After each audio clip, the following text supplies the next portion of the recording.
And so I went in there and I told the guy what had happened. And he said, well, do you want to go? He said, if you go, they're taking you straight to Vietnam. You're not going to no boot camp. You're going straight to Vietnam, and you probably die. If you took the army. If I took the army. He said, that's what they're coming after you, to take you into active duty immediately without any training, nothing. You just going in and you. So you probably, if you went to the army in the 70s, you'd probably been dead. I wouldn't be here. You wouldn't be here. I wouldn't be here. That's right. That's why I tell you, the man upstairs had you and me in mind when he decided that you were coming to live with me in California.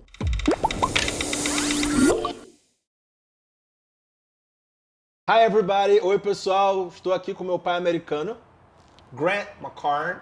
Hey, found it. Grant, and it's a pleasure for me having my dad. I love you. My dad in a podcast with me. You were a guy. You deserve to have your story out in the world.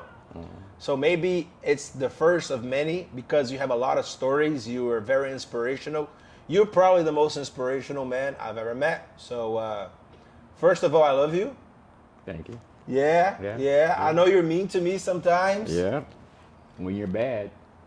Yeah. When am I ever bad? All the time. Oh, come on. Come on. Yeah. So I want to start by asking you about your time in high school.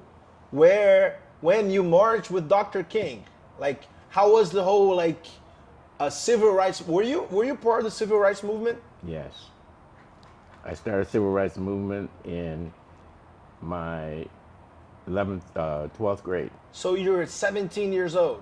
17 years old. In Detroit. Yes. Was Dr. Saginaw.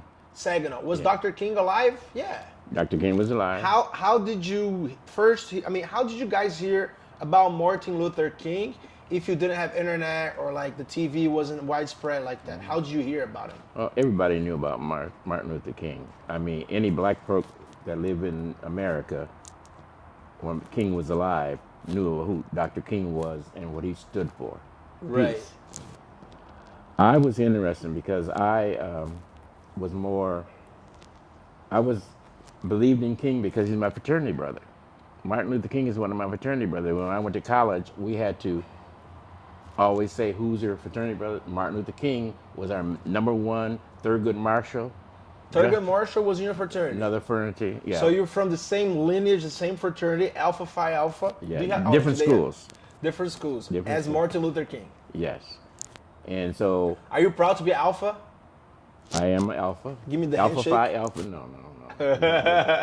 I almost got you. No, you didn't. I've been trying to find out the Alpha Phi Alpha handshake for the past 16 years. Yes. Haven't figured it out yet. And never will. It's a secret handshake. It's a secret handshake. Only brothers have it. Only brothers have it. Why didn't I become an Alpha in college?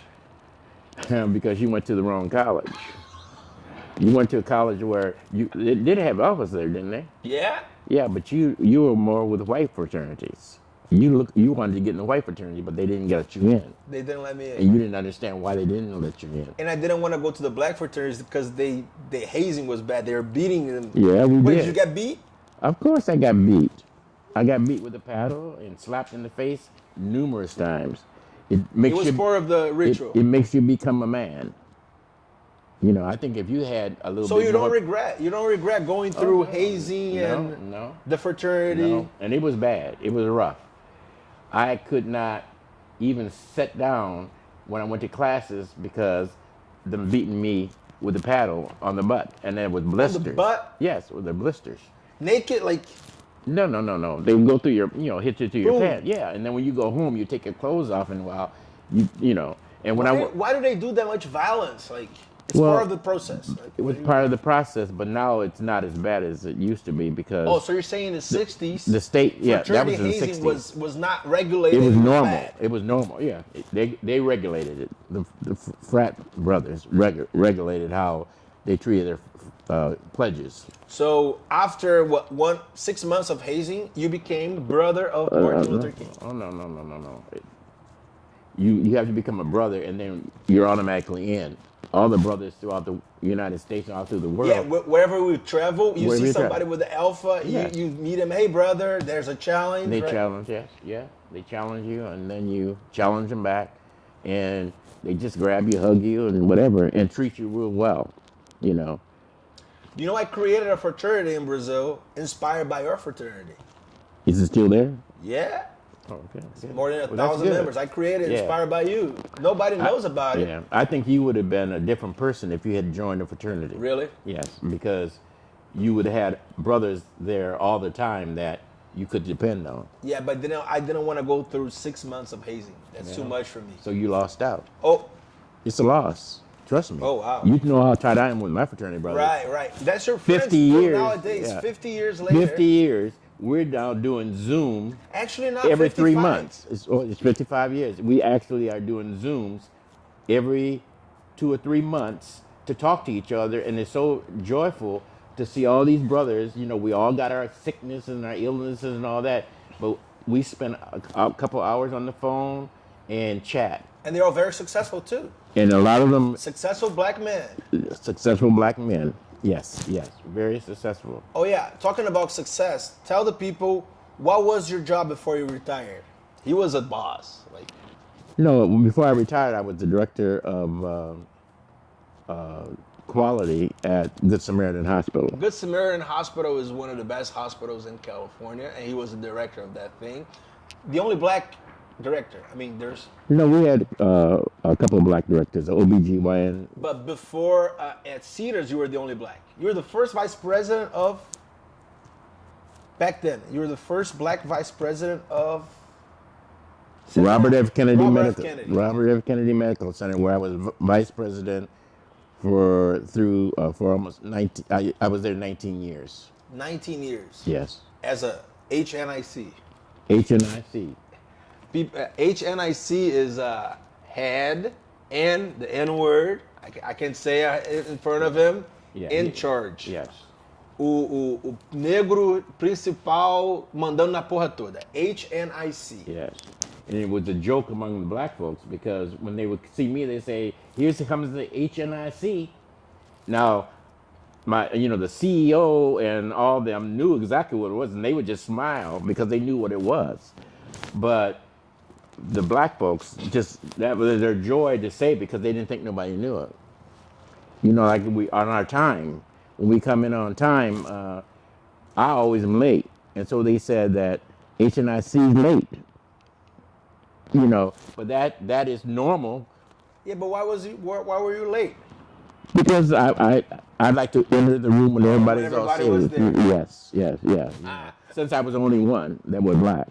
Wait, so basically, throughout your whole career in the corporate world, you were one of the few black people in the boardroom, right? Yeah, You're probably the only one. I mean, yeah. Well, me working as the quality director, all through my career, I demanded to be in the boardroom because when you go to the boardroom, that's where all the decisions are made. right. They're not, I make my decisions in my apartment. I had I had a lot of departments because when I graduated from high school, well, first of all, you asked me when did I enter the civil rights movement. Yeah. when I went to Catholic school, Father Lamar, who was all into civil rights, became the head of the civil rights for the state of Michigan. Black priest. He was a white priest. Oh, he was a white. He was a white priest fighting for civil rights in Michigan. For all minorities. Period. When I was in high school, when I left public school, I was in public school until from kindergarten to 10th grade. And then you went to Catholic school. Wait a minute, and I was an all-A student from all through all those years. I went to Catholic school. My first year, the minute I got there, they elected me the president of the school, the class, and Father Lamar was doing all kind of stuff to integrate the school. So we were the first a Catholic school in the state to be mixed, black, white, Mexican, whatever else you were. You know, all minorities, they were mixed up. They took all the white kids from the other Catholic school that was close to us, and they bought the grade 1 through 6 to that school, and they bought all the teenagers to St. Joseph High School, and that's where we mingled and became Google friends together, and so it made the papers back in those days. Marching, We weren't protesting. marching. Well, Did after you we do got into sit-ins? that, No. that happened. But after we got together, it took a year for us to mingle and like each other and understand each other and whatever. And we got very close. All the people in the school. Why were you more of a MLK guy and not of a Malcolm X guy? Oh no, I was Malcolm X. Oh no, you No, didn't. that's why I said. No, you wasn't. Oh, of course I was. My parents didn't even want me to be an alpha, you know. They were like, you know, you want to join that, you know, and get into trouble, you know. And I said, you know what? When I went to college, I did what I wanted to do.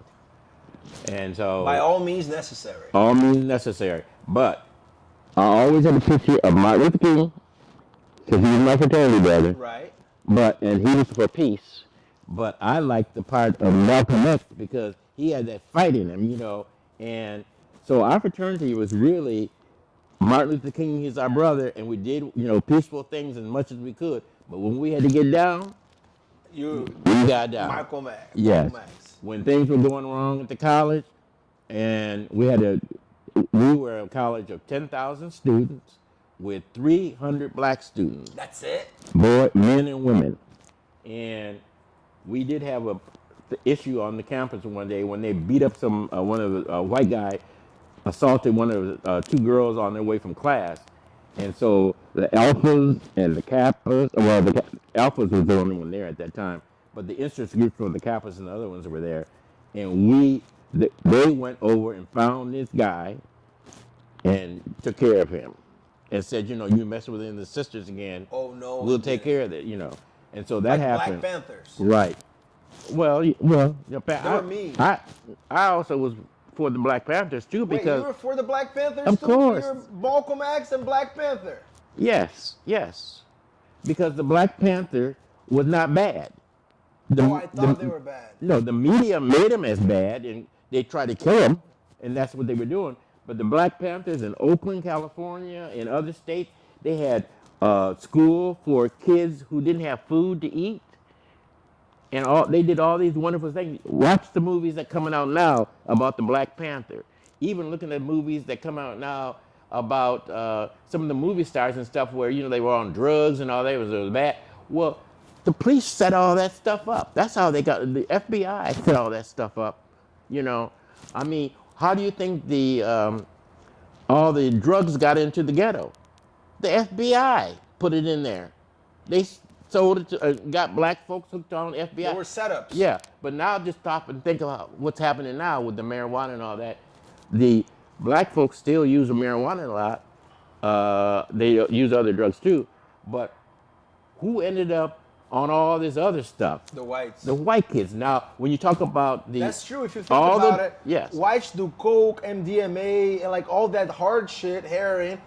But the blacks, they just smoke weed. Oh, some of them do. They smoke that too. But we're not as hooked, I don't think, as the white kids are on the powder stuff. The meth. And all that new kind of drugs. Right. And, you know, and they talk about it like blacks, you know, they're so bad. Well, and, you know, the Mexicans are doing all this and all Puerto Rican. But stop and think. Where are all the drugs, the people on this meth and stuff? The red states. Out there in the Republicans, country. yeah. Because why? They don't have nothing to do out there except just get get drugged high. and get high. I mean, it's really a joke, but you know, you hear all these Republicans and all talking about how bad the ghetto and how bad Black Lives Matter is. Black Lives Matter is one of the greatest organizations that exists right now. Really? And everybody should when they see that Black Lives Matter signs, as you see all through LA. So you think Black Lives Matter is for 2021 what the NAACP wasn't back in the day, or you think it's stronger? No, the Black Lives Matter is a youth version of what the NAACP was back in my days. I really wasn't a big No, NAACP. no. I am now. I have been for at least 30 years now. But back in the days when I was at Alpha, we did our own thing. We wore our afros. Not too many people was wearing afros. And when I went home with my afro, they told me, you might as well cut that off or you need to go back to school. And guess what I did? Kept it. Went back to school with my afro. Oh, no, you didn't. Yes. I told my father, you got to be kidding. He said, you're not. Wait, your father told you to cut your hair? Yeah, he's conservative. He was Republican. He's a conservative. And you had your Black Panther hat? No, I didn't wear any Black Panther hat. The hair, like Black Power. That wasn't Black Panther. That was Afro. That's what we wore. Wow. I was real good looking with my afro. No, you weren't. I was definitely good looking with my afro. It was the leaping, And I was working at Cedar Sinai with my big giant afro. Oh no, you were a vice president of a hospital. No. At Cedars, I was director of. No, yeah, you're the executive. You're director. You. I was a manager afro. at Cedars. I was a director. Yeah, I had the quality department, but it was called You're patient care. making money. You're making good money already, and you still had an afro. Yeah, and they liked me. I mean, I didn't start out with afro, but after I was there a year or two, boom, up it come. When I went to Century City and became a vice president, not only did I took the afro out, and you got a earring too. I got the earring because my boss, I was hiding the earring. I put a Band-Aid on my ear, and I went to our administrative meeting, and we were talking. My boss, I was close to my boss because he was my really mentor all through my life. He's been my mentor. He's one of Bob Shaw. He's white. He was my mentor, and we were sitting up there, and I was kind of like scratching, and he said, Grant, why don't you take that Band-Aid off your ear and show that ring, that thing you got in your ear? And then all the administrative team started laughing because, at that time, people in the upper echelon didn't wear earrings. So I was probably one of the first to wear it, and when I became a vice president, I was the assistant administrator there, which is the same, of the hospital. When I went to meetings with all the CEOs throughout the United States, and we would have big meetings like in San Francisco or New York or somewhere, there would be like 100,000, at least about 1,000 or 2,000 people there. Guess what? I was the only one. I was like, do you see anybody in the crowd? I told my boss, do they ever, other hospitals ever hire any black folks? But back then, and that was in the early 70s, so there wasn't many black people in positions, Nowadays, there are not many black people. And they're still not today. Yeah, they're still not. And there's no reason why. It's because they just don't, it's not because they're not educated to do it, But I was a little different because I learned, deep inside you're white. No, not highly, Our family has never been considered, well, let's put it like this. On my family side, my father definitely, was from the slavery when you look in the history book. But my mother's family was also slavery back there too. But my mother's white. My mother's mother was white, and so. Oh yeah, all your sisters, they're very light skinned. Yeah, my sisters. Yeah. Dee Dee. Yeah. Glenette is very light skinned. Yeah, we were the rainbow family when we were growing up. It would be my sister was the lightest. And she was almost like my mother was light with black hair, white. It looked like she was white, and it was funny because when we go out, all the dark, we all dark. We're all not light as them. We're all darker, and I think I'm the darkest. We go out to the white restaurants, and eat, and they would look at us, and they would see my mother and them, and they would think that my mother and them were. They were taking care of us. Oh, no. They would come. A lady would come up and say, "Oh, those kids are so cute." She said, You're taking care of them, huh? Those are my kids. And my mother said, honey, please, these are my kids. You know, I mean, racism has been so bad big in the United States for so long. We were like characters. Everywhere we went, they would look at us like, that's kind of way she's so like. And you even think when you probably became part of the family and went to all see everybody. I kept on asking you, my sister, you say, well, she's white. Yeah, she looks white. Yeah, he's still claiming she was white. And Isn't that? Elizabeth, Yeah. she looks white. She looks And so white. does her mother. Yes, they do, but they're not.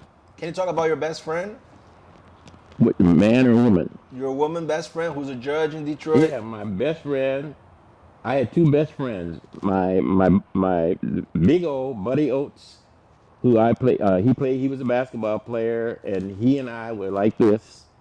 And you're running buddy. This was at Catholic school. Right, Yeah, right. this was at Catholic school. We became friends right away.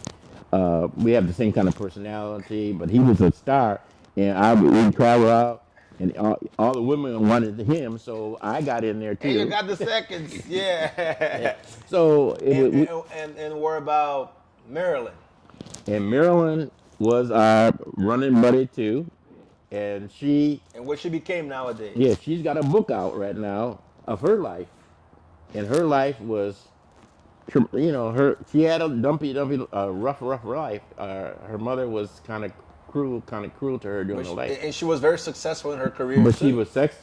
she was what you call a person who knows what they want to know. She has her dream, and she met her dream, and she became a big judge in Detroit, and she was appointed by the governor, and she was there for many years. Wow. And she retired, and now she's got a book about her life, and everybody can see what she went through to get to where she was.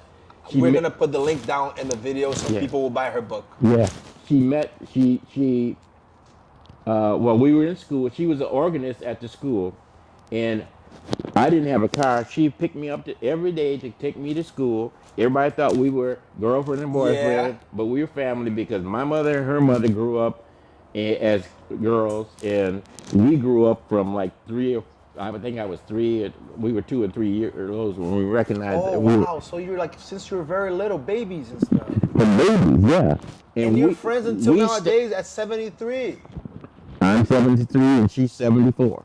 And you're still friends. You still talk. Yeah. We are like brother and sister. Her kids are like my kids, and the grandkids are like your grandkids. I mean, can you talk about the influence Motown had in your teenage years, and like being proud to be black? Because like, that's very strong. Because like you grew up right when Motown blew up. I grew up when Motown was just beginning. Oh, it was just a little house. It was just a little house. I remember them coming and saying that this new Motown. Have you seen? Like who? Barry Gordy? Diana Ross, and Smokey Robinson, and Marvin Gaye was hot. Oh, Marvin Gaye was already there. He was the one. Yeah, he was the president of Motown for a while. Have you met Marvin Gaye? I never personally meet him, but one of the girls I was dating worked for him as a secretary, oh, wow. And so we didn't go to a lot of the functions, but we did go to some functions back in those days. Yeah. You've been to his concerts too? Yeah, and at that time I was living in Detroit because I was going to Wayne State University to become a mortician. And I graduated from Wayne, and Diana Ross and the Supremes, I lived off of Dexter, and this was before the riot. I lived off of Dexter, Detroit riot. I lived off of Dexter, and I was Diana Ross and the Supremes had just bought their new homes, and they were right down from the other side of the street from where I lived. Oh, so you actually seen the Supremes in person? I seen their house. I used to see Florence walking down Dexter Boulevard with her daughters and going into the bakery shop. Wow. And I'd never seen Diana Ross, but I always seen Florence all the time. So the stars were like pretty much related to you. You saw Stevie Wonder coming up. Yeah. He was little. Like, he was 9 or 10 years old. Blind already and like playing like a Motown was just really getting big at that time. When did it get very big? Well, it got big before I moved to Detroit to go to Wayne State. So I don't know. It's somewhere in this 70s, So '60s. what we hear in Brazil is that before Motown, black music wasn't that developed, wasn't that like Well, before Motown, popular. it was Ike and Tina Turner and um, Jackie Wilson. Jackie Wilson. I went to Jackie Wilson concert, and who was on the concert list was open for him was Ike and Tina Turner. So And black people were already successful. So like, why did they say Motown was so important for black culture? Well, because black folks had a hard time becoming successful. I mean, look at Ike and Tina Turner. When I went to see him, and Jackie Wilson was the star of the show. Right. He came on last. But Tina and them came on first. And when I went home from the concert, I think I was 9 or 10 years old. I told my mother, I don't understand why Ike and Tina was the show. And he was, what's his name? The lead. The lead.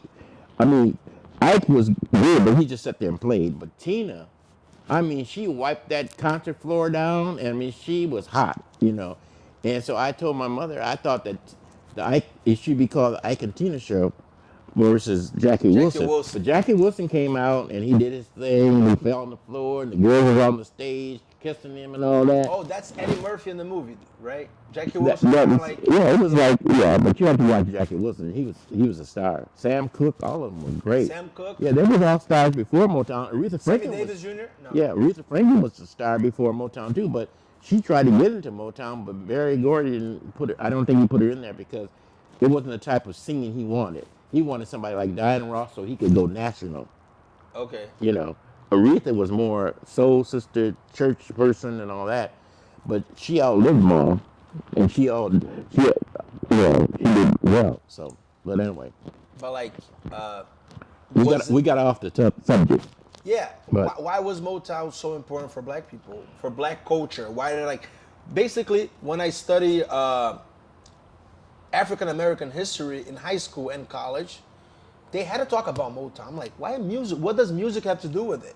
They talk about Motown because before Motown became so successful and became internationally known, it was the local people like Tina and all them, and they still struggling. Gladys Knight and Pip, everybody was struggling to be get in there, because these white owners, they made all the money, and you just got a tip, because they had the royalties. You got a little tip. Oh, so And, it was a black-owned record company led by black people and promoting black people.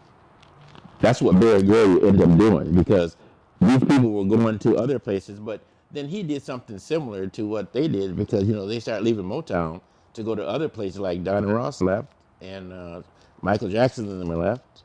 But they had to because Barry Gordy became a rich person, and still is. But now he's historical for what he did, so he did what he had to do, but again, even like Ray Charles, he finally had to get control of his record store because they were making all the money and he was the hit. So black folks have always been kind of like a second fiddle, but when Motown came out, Motown changed that, for most of the stuff, but they are all young kids. Diana Ross, Barry Gordy, they're not too much older than me. Early 20s, right? They were all young, and when Motown took them places, they made them ladies, the men, ladies, and they made the men dress petite. We all, when Four Tops and Temptation step out they there, had the suits and they were like all fresh and the hair like that. Yeah, but Marvin Gaye was my favorite. Out of all of them, Marvin Gaye was your favorite. Well, Diana Ross became later, but Marvin Gaye was first because his songs and what he said in his songs just was magic for me. I was just a kid there, and my sister tells me now when she hears Marvin Gaye's "What's Going On." Yeah, what's your favorite song? Yeah, what's going on? What's going on? She said when she hears "What's Going On," she saw me grow to be a man. So that was the soundtrack of your life. What's Going On by Marvin Gaye. Marvin Gaye, Motown took me through my life. The things I didn't have or get from my parents and stuff, I grew up on Motown. And I'm still Motown. Yeah, you still listen to Motown in your car to this Yeah, well, all very my day. records, yes, I'm still Motown. When I went to the Navy, after I graduated from college, Yeah. Tell him. How'd you end up in Vietnam? after I Ele foi pra guerra do Vietnã.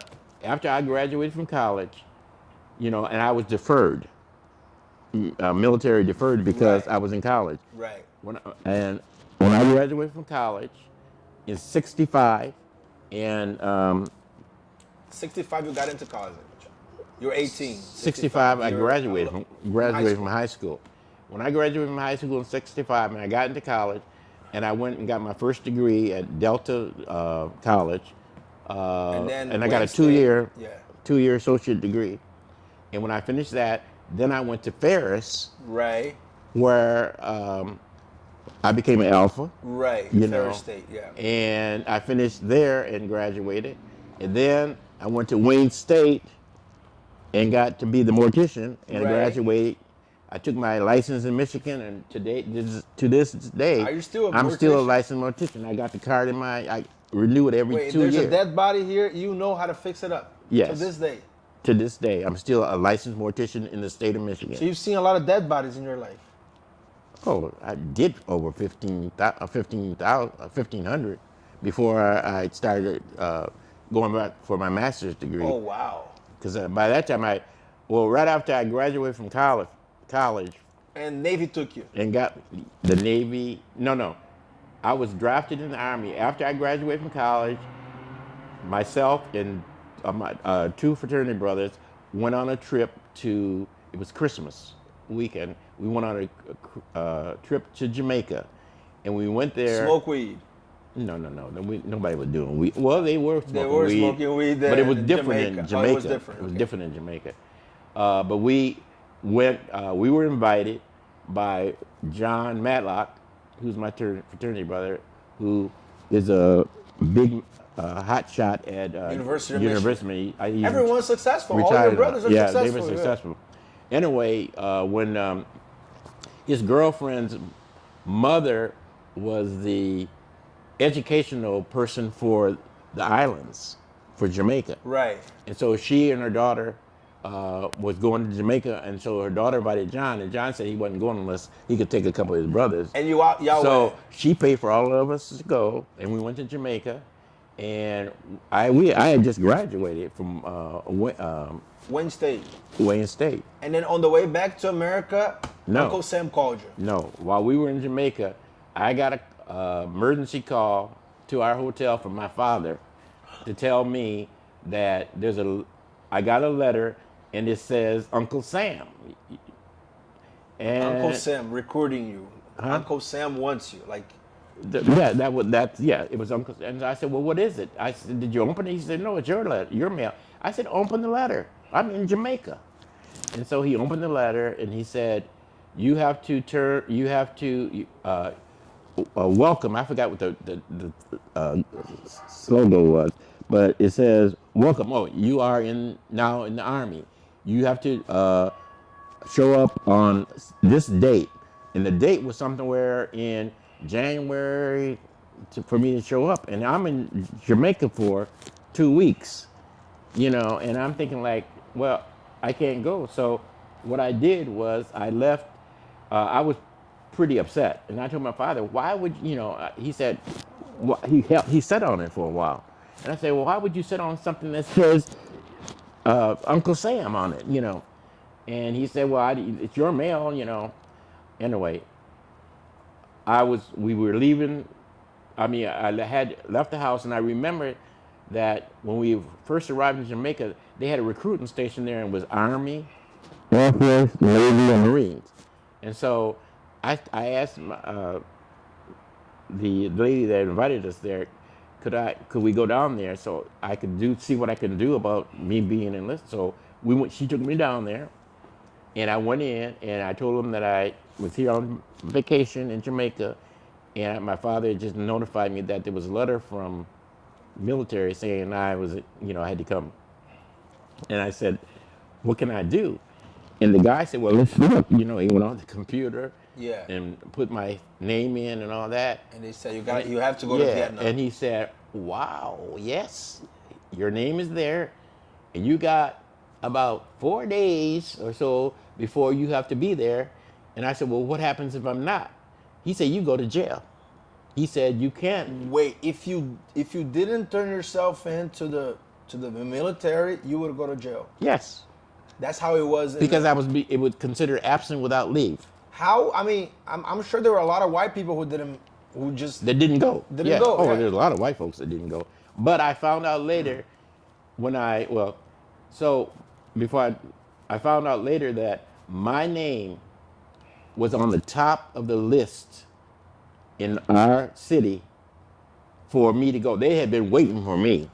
They wanted to get your ass to Vietnam. Oh, yeah. All black folks went to the top of the list back in those days. Oh, so like that whole story about putting the black folks in the front line, that's true? That's true. Yes. We went first because a lot of the white kids didn't have to go because their fathers would pay them out and they would go on. Yeah. Like corruption, like paying people? Whatever they had to do to keep their kids out. The blacks and the Mexicans and all the minority was the ones going to war. So you went to war. You went to Vietnam. No. So I said to him, there's nothing I can do. I said, because I'm here and we're not leaving for another 5 days. And when I leave Jamaica, I have to go back to Detroit and get my apartment that I have and get the furniture out there and whatever. So there's no way. He says, I'm telling you, if you aren't there on that date, he said, we can put it in the computer. You are AWOL and you go to jail. So I left really upset. And as I was walking past, I seen the Navy. And I thought to myself, let me go and ask him, is this true? And so I went in there and I told the guy what had happened. And he said, well, do you want to go? He said, if you go, they're taking you straight to Vietnam. You're not going to no boot camp. You're going straight to Vietnam, and you probably die. If you took the army.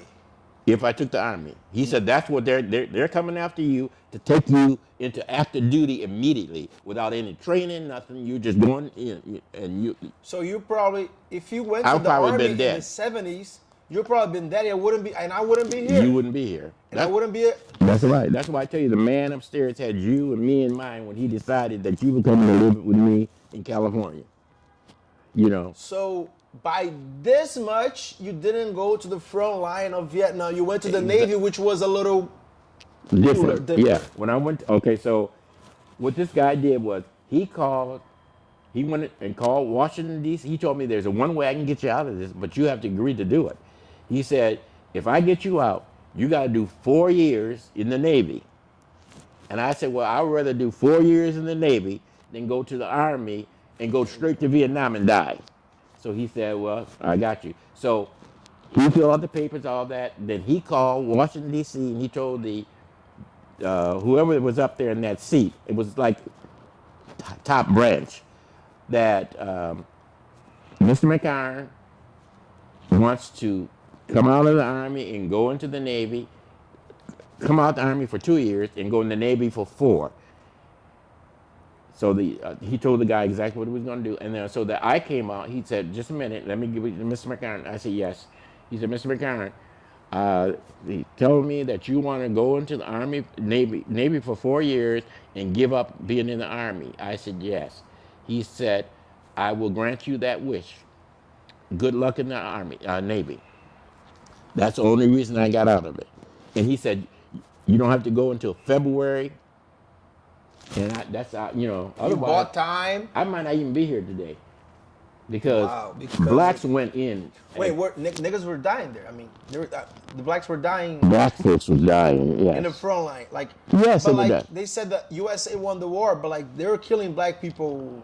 U.S. did not win that war. You don't think the U.S. won the war? We did not win the war. I learned in high school here in we did not win the war. The United States won the war. No, that's another whole story we can go into because I was in the Navy. I was writing. I was an activist when I was in the Navy, and I was writing stories on Nixon about what was going on. Yeah, you got all the sick people. You were taking care of all the sick people coming to your ship, your hospital ship. So you knew they don't come to hospital ship. Oh. That was just Navy people.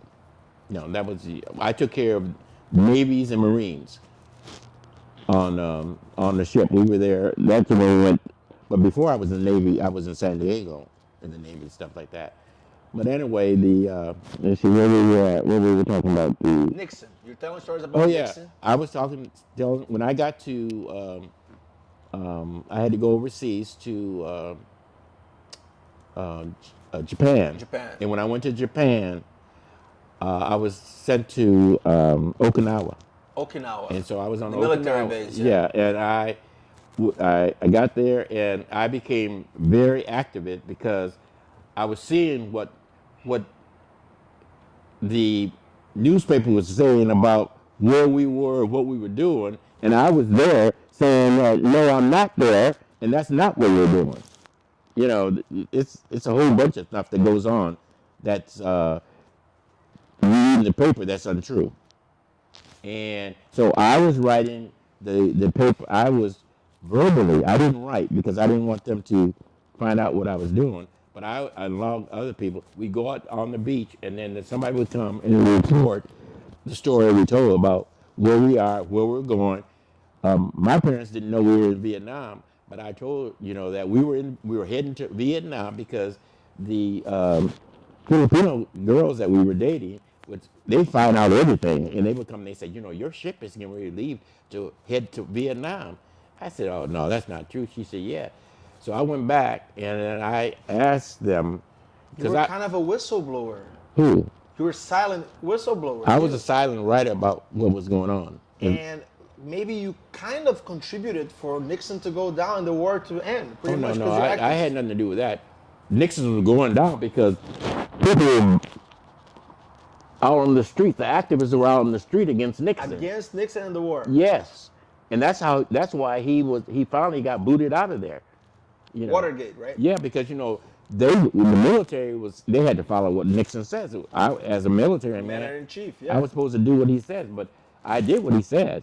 But I also learned enough about how to manipulate in the military to provide me a way out of stuff. I mean, I worked in the hospital, so when they wanted me to go out and shoot guns and stuff like that, I said I need to go and take care of patients. And they said, well, you can't. You got to do what we say. And I said, no. Oh, you found your way around? The little blue book, the Navy book they gave us, one of the generals told me, whatever you do, read that book. And that's how you beat the Navy. I read that book. And if you looked at the history of my time in the Navy, I went up against them over and over and over again, and I won. And that's kind of how you manipulated the corporate system to grow up and be so rich, so successful. And why could I do this? It's because when I was a kid, I was an activist on the civil rights.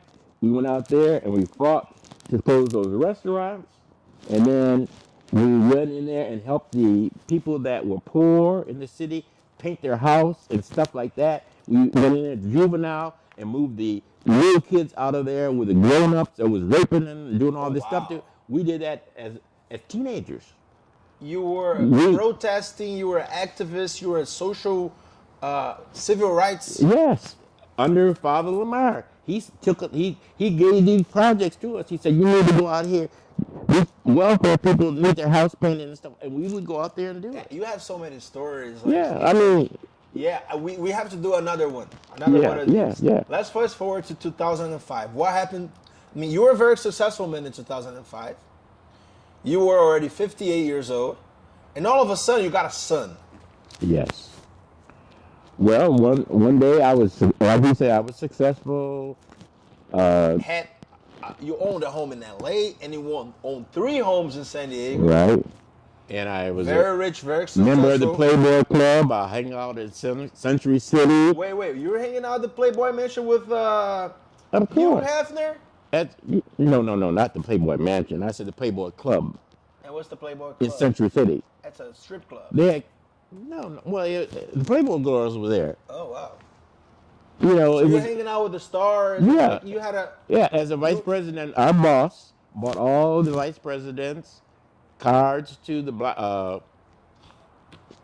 Playboy Club, and we could go to any club we wanted to, but we were in Century City because I was then the assistant administrator. You at had all Central the State. money, all the success, all the girls, and then all of a sudden you got a son at Yes. 58 years old.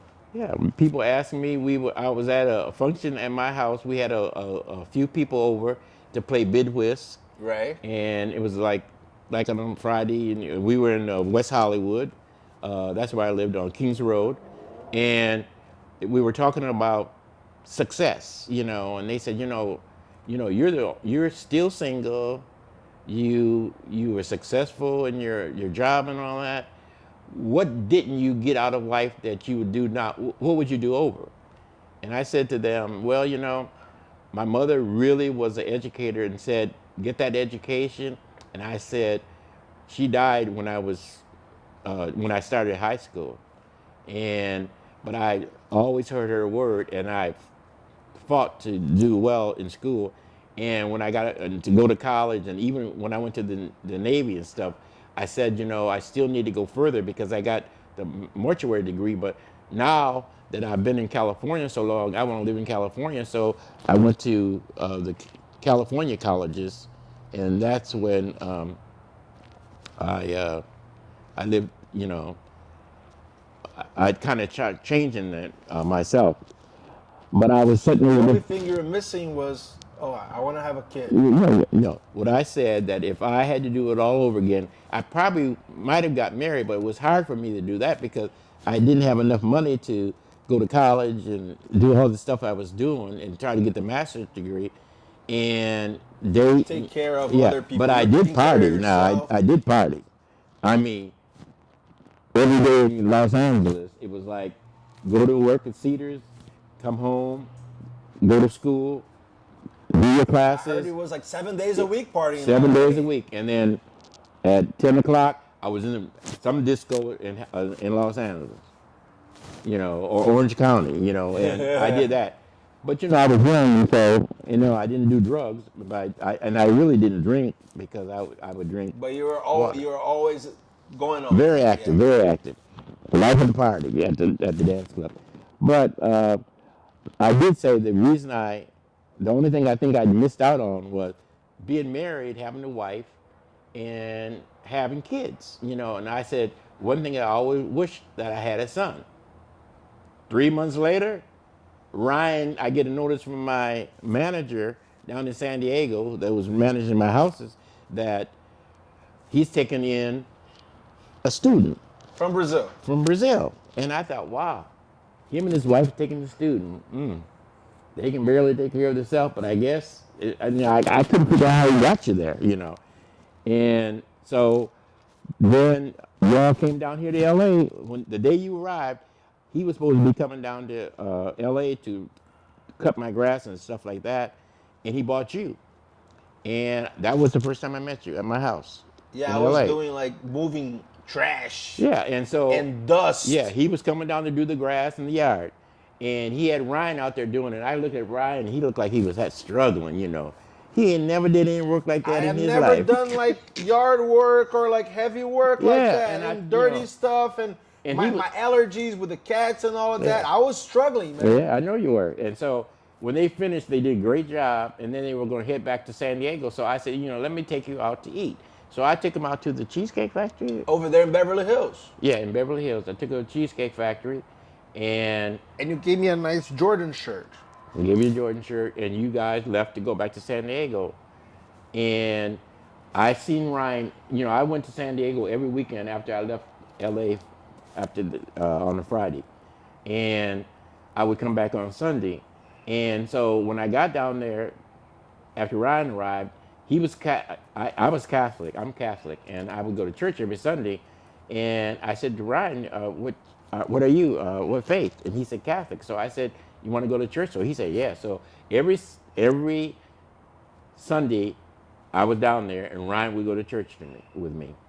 Right. And I we would did this. come down the stairs, go to church with you, then we'd go to breakfast, and then you we bring me back. Or we go and get some pizza or something, and I'd bring him back. And the swap meet.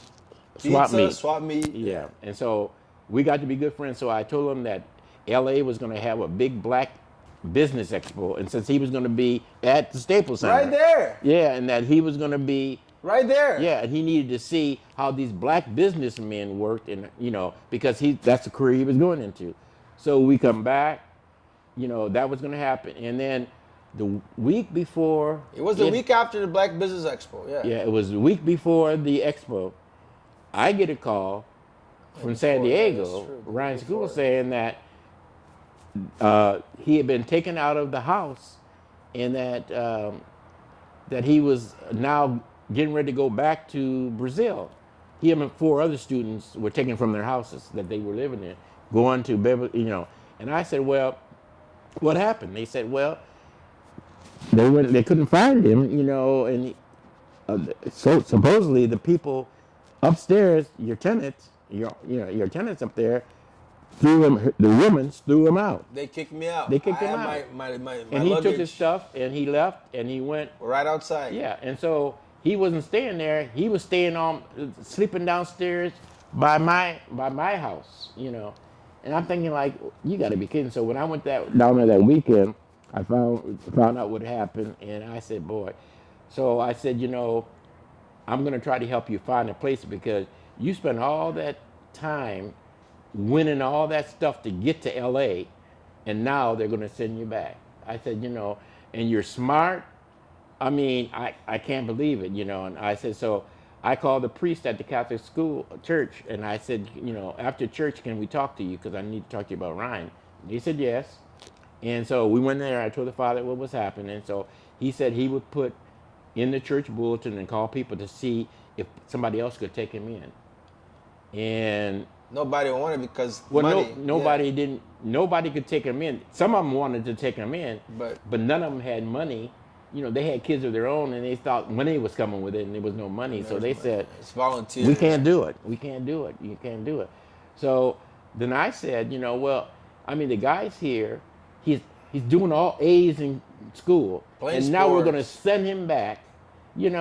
Ridiculous. So I said, let's figure out something that we can do. I said, I got a 3-bedroom house there in the middle with the other 2 houses that's mine, and I come there only on the weekend. Ryan can stay there. To me, he's a minor that can take care of himself because in Brazil he did. His parents worked, and he was at home by himself. I said, so he's something minor, emancipated minor, and so therefore he could stay here. I said, what I will do is get a computer, put it in the house, give him rules, get him set up with. He's already playing football and all that, so he can also then go to the gym. I sign him up for the gym, so he will have things to do, and I will have my tenant in the front, who's a school teacher. She's white, and the tenant's upstairs, who's my manager, watching my property, watch him. And so I met with the school people, and they said yes. They didn't want him to go back because they knew how hard he had to win all those contests and stuff. And I was student of the month. Yeah, I was in the football team, had straight A's. Yeah. I don't want to go to Brazil. Yeah, and I feel sorry for the other kids too because, they were really ill-treated as far as I was concerned. You don't bring kids here from out of state, another country. Out of the country. Yeah, and then do them the way that he was being done. And so... And then all of a sudden, I was a 15-year-old kid living by myself. Yes. For almost a year. And I knew he had to be kind of scared because he's in the house by himself. The only thing I wouldn't let him do is use the stove. I said, I had to cook in the microwave. We would prepare your food. You have it in the you put it in the microwave, and I will make sure when I leave here on Sunday nights that you had enough food for the week, and then you were eating in school. Right. There's lunch breakfast in school, and all that. breakfast and lunch in school. He was set. And at night. Yeah. Dinner at home. And so that worked, but I said they said we're going to try it out to the end of the semester, which was coming up. And at the end of the semester, the school called me and said, Ryan did a great job and still doing it. I said, we had his list of 20 things that you will not do. The rules. Unless some adult am I here in town. And the first one was make your bed every morning. Right. No girls in there without adult being in the room, and all that. So he had all these rules, which he followed pretty well until he was in high school and became an American, because he did the same thing the American kids did, and and that I threatened him to go back to Brazil. And Oh yeah, you almost sent me back to Brazil. yes, I threatened. But how did you find out? How did you find out I took the girl in? Because my manager upstairs They heard. snitched. They snitched, and the girl up front snitched. I knew when I came into town, and you should have knew that something was wrong when I Yeah, came into because town. you were like not really talking to me. You were I like, do wasn't you have saying something to words. say? Yeah. And you were then finally I said to him, so you didn't follow these rules? And he sat there looking all pitiful. And I said, so you didn't follow my rules. What did I tell you was going to happen? go back to Brazil. You're going to Brazil. When the end of the semester's over, you're gone. And I didn't talk to him for the whole weekend. And he came in sniffling and crying and looking sad. I said, just don't even talk to me. I should have the sneaker out in the back. I was stupid enough There was to no just way to walk. get anybody in there with nobody. They were watching you, trust me. If I went in from the back access, they wouldn't see me. They only saw me because I went out from the front and Cordell was there and Aaron were there. And they were like, snitches get stitches. Yeah. I almost... Because I told him at that time, if you brought a woman into the house and something happened to her, guess who's going to be blamed? Not him, me. But I was trying to have sex, man. I was 16. Well, you should do this somewhere else because Like where? I don't know where you was going to do it, but not in my house. Those rules were the rules, and you violated them, and you had to go back to Brazil thinking the whole summer, was I going to let you back to the United States? And I waited to when? The 4th of July. The very end, I said yes. Your parents called me and said, we understand what I said, you know what? He violated the rule. I let him stay the rest of the year, but, that's it, And so he called and begged and begged and begged. And so finally, I was going to let him come anyway, but.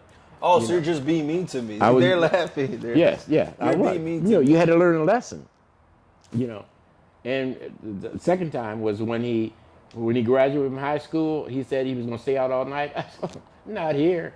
It was my prom night. I said, I don't care whose prom night it is. You will be back in this house. And he kept on calling me and can I stay? I finally said yes. I was trying to get laid. Well, you know what? Again, I wasn't going to let you get trouble because you were underage with some underage girls. I was trying to protect you. And you're doing just what the usual guy will do, I got a room at the Super 8. Yeah. Slept at the Super 8. So I never knew if you ever got any before you left my house. I didn't know about it. No. But anyway, but we were off the sidetrack, so we need to end this because I got to go home and take care of my cats. And we keep this conversation going. Yeah. Next podcast. It was good to see you here. Yeah. Oh, I'm very thankful. Wait a minute. The last thing I want to say is that Ryan wanted me to talk about me a lot. Oh yeah. But I want to tell everybody Black Lives that's Matter. listening to me that Black Lives Matter. Yesterday was a day that I will never forget in the history of the United States. A black man that was murdered by a police was found guilty. All 3 charges of murder. He killed that man. We all seen it on TV. They tried to say it didn't happen. We all know what happened. And Black Lives Matter walked through these streets with the COVID virus killing people and marched for the freedom and the right to get this guy put in jail of what he did to this guy with his 9.5, whatever it is, seconds on this man's neck as we all watched in horror when he died. And yesterday we celebrated. LA and the whole United States was on alert because they thought all this terrible thing was going to happen because as always when a black person gets killed, the police had nothing to do with it. He just tried to protect himself. Well, in this case, everything in LA was re-boarded up. They hadn't been boarded up. All over the United States, every state, Chicago, Detroit, everybody boarded up. And we were on high alert. I was up all night trying to think, I hope this thing goes like we think it's going to go. But you never can know, what's going to happen here in the United States. But this time, it went through. We won. We won. This guy, George Floyd, should be known by everybody in the United States and all over America, all over the world, because everybody was watching this in Europe, in Brazil, Puerto Rico. Everybody was watching this, and we were all so happy to see that Floyd was justification to his death, because they killed him, And now we got to go back and look at all the other black folks that were killed, and we didn't get justification for it. All the cops got off. This needs to end, and the cops and the communities need to work together so that black lives don't get killed. The 16-year-old just got killed the other day. I mean, it's just never ending. So yesterday was a historical day. Nice thing about yesterday was that after it was over, and they thought now that all this rioting and stuff was going to go, people went home peaceful. They were happy with what they see. White folks did, black folks did, everybody was happy.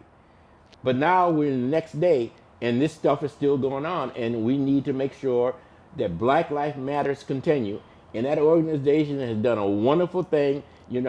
All the stuff they have bad about it, the Republicans are saying they should be ashamed of themselves because they know what's going on. I mean, during the Trump era, all these things happened, and wow, nobody said anything. But now we need to look at what really is going on, and hopefully this Floyd, what happened yesterday, will start going through the communities, and life will get to be that everybody in the United States has a right to live. And that has not been the right. I was lucky. I had a mentor that helped me through and got me to where I was at, and he's been at my side all these years, and I will never forget him. And he was white, and he stood up for me when everybody was going after me. Being the only black administrator was hard. I got it rough from the blacks because they wanted to know, how did you get there? You must be Uncle Tom and all that. Didn't bother me because I was an Alpha and went through all the things I did with Alpha, because I was in the military and I fought the military all through my career. I mean, if you look into my history there, you will see that I was a fighter all the way through. And that gave me enough knowledge to be a vice president, and living in Detroit and whatever. I know how to work the streets, and I know how to work the corporate room. And I was a good VP, and I took care of patients. My goal in the hospital setting after 50 years was to make sure that people were taken care of, patients were taken care of, and they were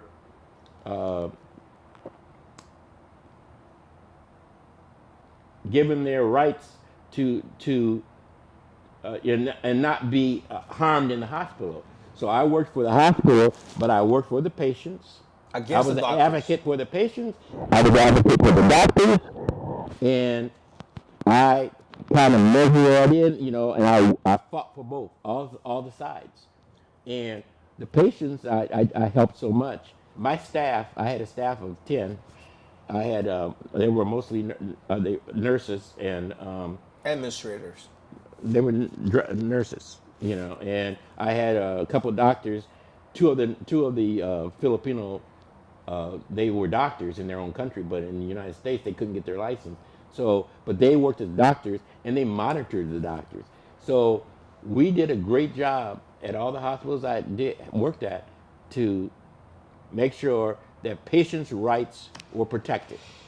And that's how I got into being in the hospital field. So yesterday was a very historical day. And historical. Like your eyes almost were on tears.